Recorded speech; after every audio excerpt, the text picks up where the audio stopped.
నిద్ర లేచింది మహిళా లోకం, కదరిల్లింది పురుష ప్రపంచం, లేచింది మహిళా లోకం. ఎప్పుడో చెప్పెను వేమనగారు, అప్పుడే చెప్పెను బ్రహ్మంగారు. ఎప్పుడో చెప్పెను వేమనగారు, అప్పుడే చెప్పెను బ్రహ్మంగారు. ఇప్పుడే తాయను కోపులమా.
అంత పని చేయాలి, ఇట్లా పని చేయాలా?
వచ్చినాళ్ళు ప్రాణాలు ఈ మాట చెప్పే కొట్టుతున్నారు. కొనబోతే కొరివి ఎమ్మబోతే అడిగినట్టు చేస్తున్నారు.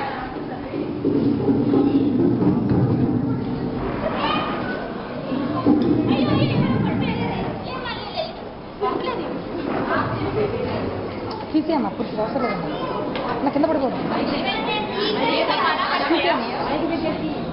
స్టాండ్ తీసే ఏంటమ్మా పడిపోయా? నేనేంటి సరుకులు కొనడానికి వెళ్తే మీరు అలాగే పడ్డారు. మరి అంత రేపుతున్నాయి మరేంటి అభివృద్ధి అభివృద్ధి అంటారు ఏంటో మరి.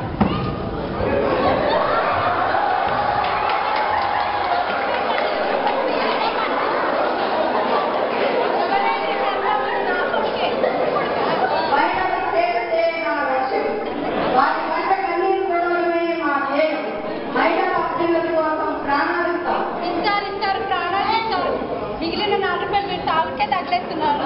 తిందామంటే పచ్చడి పెద్దలు కూడా లేవు.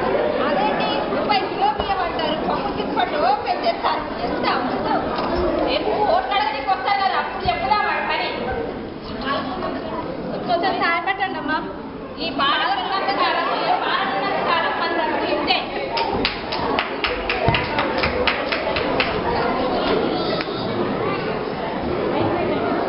అక్కడ స్టాండ్ మీకు పెట్టిన మంచిగా స్టాండ్ మీద పెట్టి అమ్మాయి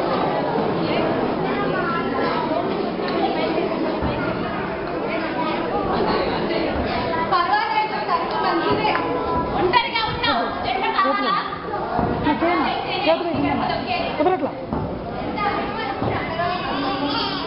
ఆడదంటే అన్ని పనికి ఉండాలి. వర్తమానం ఎదాడని బాగా నా ప్రేమ ఒప్పుకోకుంటే యాక్టివ్ వస్తా. కాదు కాదు, నేను అంగట్లో సరుకుని కాదు. నేను అందరిలాగానే అమ్మ కడుపులో నుండే పుట్టాను. నాకు ఆ మనసుంది. నాకంటూ కొన్ని అభిప్రాయాలు ఉన్నాయి, ఇష్టాలు ఉన్నాయి. నాదైన వ్యక్తిత్వం నాకుంది. ఈ సమాజ అభివృద్ధిలో నేను సమభాగాన్ని. ఈ కాలం చెందిన సిద్ధాంతాలు చెప్పి ఇంకా ఎంతకాలం నా నోరు తీస్తారు. ఇంతకీ వేది సాగనీయం చైతన్య పథకాన్ని చేతపట్టి ముందుకి నడుస్తాం. మా వెంటే నలుగురిని కలుపుకొని విజయ పదాన సాగిపోతాం.